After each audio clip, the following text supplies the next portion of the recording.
Quem então nos salvará? Essa é uma pergunta que nós temos que fazer depois de ler alguns versículos do início da carta de Paulo aos Romanos. Deixa eu fazer uma retomada aqui rapidamente. Em Romanos capítulo 1, depois da sua apresentação, dizendo quem ele é e escrevendo aos Romanos, ele já inicia falando aqui do poder do Evangelho. Depois Paulo fala justamente, ele começa a acentuar a situação da humanidade diante de Deus, que não é uma situação boa. Todos estão debaixo de impureza, injustiça. Portanto, como você lê aqui no versículo 18, a ira de Deus está se revelando contra toda a impiedade e injustiça dos seres humanos. E ele prossegue mostrando isso no capítulo 2, falando do juízo de Deus. Se você lembra, Paulo fala do dia da ira de Deus, e ele continua desenvolvendo toda essa situação da humanidade, tanto para judeus como para os gentios, mostrando para os judeus que, apesar de terem a lei, eles também estão debaixo da maldição da lei, porque eles quebram a lei da mesma forma que eles acusam os gentios. E, na verdade, judeu é aquele que o é interiormente, como nós vimos. No capítulo 3, Paulo ainda trabalha de uma forma muito peculiar aqui uma situação. Todos somos pecadores, não há um justo sequer. Portanto, toda a humanidade está debaixo do pecado, debaixo da ira de Deus, como nós vimos nesse texto aqui que nós vemos, tá certo? Agora, obviamente, surge uma pergunta. A pergunta é: se nós, como humanidade, estamos condenados eternamente, debaixo do pecado, separados de Deus, debaixo da ira de Deus, quem nos salvará? Aí a gente vai fazer a reflexão de hoje aqui. Deixa eu mudar aqui a página. Nós temos então essa pergunta aqui, ou mais do que uma. Olha só. Quem nos salvará da ira justa de Deus? Como ser justificado diante de um Deus perfeitamente santo, vou acrescentar, e justo?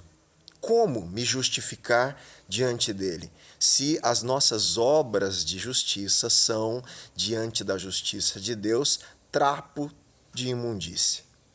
E aqui uma pergunta de Martinho Lutero, traduzindo essas duas perguntas na perspectiva dele, ele pergunta assim: como posso eu, pecador, estar na presença de um Deus santo? Então essa é uma pergunta que nós temos que fazer depois dessa meditação até agora, vendo a situação da humanidade. E a nossa situação sem Cristo, obviamente. E nós vamos falar aqui da justiça de Deus, da justiça redentora de Deus.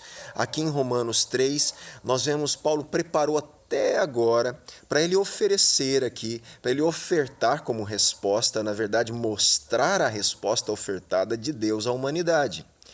No capítulo 3, versículo 21, nós vamos ler: mas agora, esse agora aqui, gente, mas agora, ele está dizendo que desde o Antigo Testamento até o momento que ele está falando daquilo que Deus está ofertando no pacto da graça, na nova aliança. Então, mas agora, até essa nova aliança, até a pessoa e a obra de Cristo, essa oferta de Deus à humanidade, até agora, sem lei, a justiça de Deus se manifestou, sendo testemunhada pela lei e pelos profetas.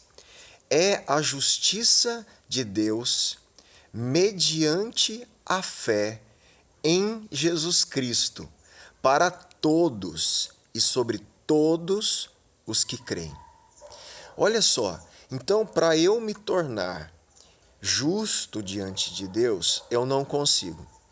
Então eu preciso da justiça de Deus, que é mediante a fé. A fé em quem? Em Jesus Cristo. Para quem? Para todos e sobre todos os que creem. Como o único caminho para você ser justificado diante de Deus, deixar a sua condição de escravo do pecado, de natureza pecaminosa, deixar a sua condição de estar debaixo da ira de Deus, de uma condenação eterna, é mediante a oferta de Deus a você, da justiça dele, mediante a fé em Jesus Cristo, para todo o que crê. Pois, versículo 23, todos pecaram e carecem da glória de Deus. Em outra tradução, estão destituídos da glória de Deus. Aqui eu posso lembrar um pouquinho a situação do Éden, se você lembra, após o pecado de Adão e Eva, eles foram exilados da presença de Deus, exilados do jardim, exilados do lugar de deleite da presença de Deus. E toda a humanidade está exilada, destituída, carente daquela glória que foi perdida após o pecado original. Essa é a situação que se encontra a humanidade. Todos pecaram e estão destituídos da glória de Deus. Versículo 24. Sendo justificados, essa é a única forma de ser justificado. Gratuitamente, você não tem como pagar a sua justiça, não tem como pagar por obras, pela lei mosaica, pelo cumprimento de rituais religiosos. Não é possível você pagar e comprar essa justiça. Você vai ser justificado gratuitamente por sua graça, mediante a redenção que há em Cristo Jesus. É só dessa forma, meu irmão. Não tem outro caminho. Por isso, Jesus é o único caminho de volta ao Pai, para se reconciliar. A obra dele, a identidade dele, a natureza e aquilo que ele fez por nós em vida, na sua morte de cruz, na sua ressurreição e no seu retorno, essa é a obra completa de resgate da humanidade, de salvação da situação da humanidade diante de Deus, e que pode imputar a nós, doar a nós gratuitamente justiça, para nos apresentarmos diante do dia da ira e não sermos condenados, mas sermos chamados para viver com ele eternamente. Versículo 25. A quem Deus apresentou como propiciação no seu sangue mediante a fé. Deus fez isso para manifestar a sua justiça, por ter ele, na sua tolerância, deixado impunes os pecados anteriormente cometidos, tendo em vista a manifestação da sua justiça no tempo presente. Nós temos um tempo de Deus que foi inaugurado em Jesus Cristo. Tá? É um tempo dos finais dos tempos, um tempo que nós podíamos dizer, inclusive, escatológico, do reino de Deus iniciado e que será consumado na segunda vinda.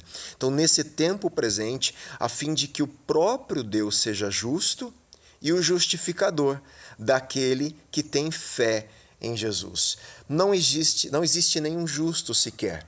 Então Deus teve que se tornar o justo e o justificador da humanidade. Versículo 27. Onde fica então o orgulho, pois totalmente excluído? Por meio de que lei? A lei das obras? Não, pelo contrário, por meio da lei da fé. Concluímos, pois, que o ser humano é justificado pela fé. Pela fé em quem? Em Jesus Cristo. Pela fé na obra redentora de Jesus Cristo. Não tem outro meio, não tem outra forma de ser justificado diante de Deus e reconciliado com Deus, e para não sermos condenados eternamente. Então ele concluímos, pois, que o ser humano é justificado pela fé, independente das obras da lei. Ou seria Deus apenas Deus dos judeus? Olha só a pergunta.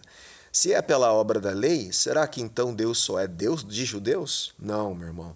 Deus revela o seu plano de redenção na história dos judeus. Culmina na pessoa de Cristo, que envolve todas as nações da face da terra. Então, ele diz, será que não é também Deus dos gentios? Sim, também dos gentios. Visto que Deus é um só, qual justificará o circunciso, quer dizer, o judeu, né? De sangue, ali de nacional, étnico, justificará o circunciso a partir da fé e o incircunciso por meio da fé. Então, tanto o judeu hoje, né, o povo de Israel, o povo judeu, como os gentios, aqueles que não são judeus, são justificados somente por um meio, pela fé. E que fé em quem? Em Jesus Cristo. Ele é aquele que nos justifica diante de Deus. Anulamos então a lei por meio da fé? De modo nenhum, pelo contrário, confirmamos a lei. Por quê? Porque este Jesus, que é o Filho de Deus, que é o novo Israel, ele cumpriu, que é o segundo Adão, ele cumpriu todos os requisitos da lei e levou toda a maldição da lei sobre ele, nos ofertando então graça, perdão, misericórdia, reconciliação com o Pai. Por isso, o que precisamos fazer de todo o nosso ser inteiramente é crer em Jesus Cristo, colocar a nossa fé, depositar a nossa fé no que Ele fez por nós, na sua obra redentora, na sua morte e na sua ressurreição, e Ele vai voltar para nos buscar e estabelecer o seu reino eternamente. Reflita nisso, meu irmão, e seja justificado por Deus, pela fé em Jesus Cristo. Deus abençoe você.